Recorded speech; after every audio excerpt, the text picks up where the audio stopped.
ఆండాళ్ అభీష్టం. విష్ణుమూర్తి దివ్యస్వరూపం సాధారణమైనది కాదు.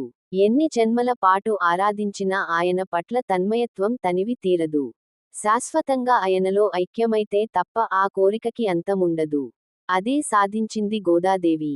శ్రీవిల్లిపుత్తూరులో వటపత్రసాయిని కొలిచి, నిత్యం ఆ కృష్ణునికి పుష్పమాలలని అర్పించే భట్టనాథుడునికి తులసి మొక్కల కోసం పాదులు తీస్తుండగా దొరికిన పాప కోదై, గోద. నిత్యం చిత్తాన్ని, మనసు, విష్ణుపై నిలిపిన గొప్ప భక్తడు కనుక విష్ణు చిత్తుడు అని కూడా అంటారు. అందుకే పెరియాళ్వార్, పెద్ద ఆళ్వార్ గౌరవం దక్కింది.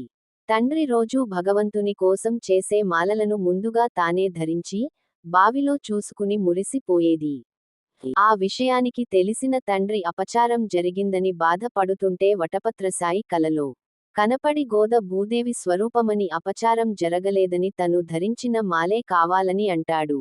గోదకి యుక్తవయసు వచ్చేనాటికి ఆ భక్తి కాస్తా ప్రేమగా మారిపోయింది.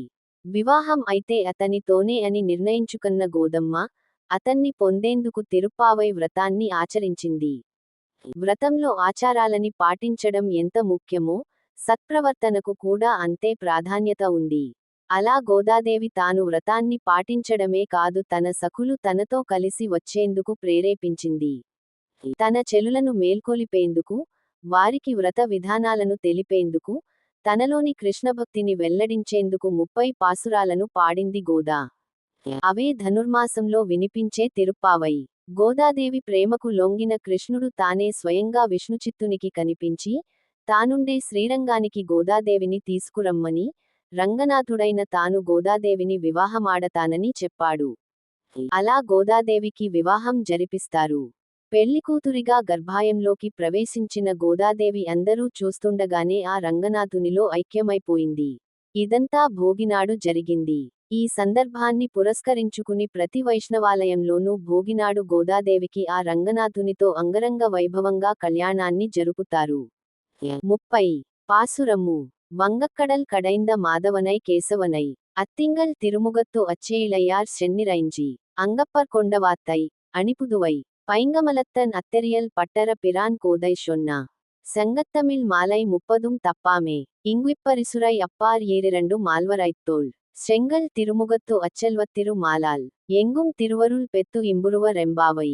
అర్థం: ఓడలతో ఉన్న క్షీరసముద్రాన్ని మదించిన లక్ష్మీదేవిని పొందిన మాధవుడైన వానిని, బ్రహ్మరుద్రులకు కూడా నిర్వాహకుడైన వానిని, ఆనాడు రేపల్లెలో చక్కని ముఖం కల, విలక్షణ నగలు ధరించిన వారైన గోపికలు చేరి, మంగళము పాడి, యాస్టరిస్క్ అను వాయిద్యాన్ని లోకుల కొరకు, భగవద్దాస్యమును తమ కొరకు పొందారు.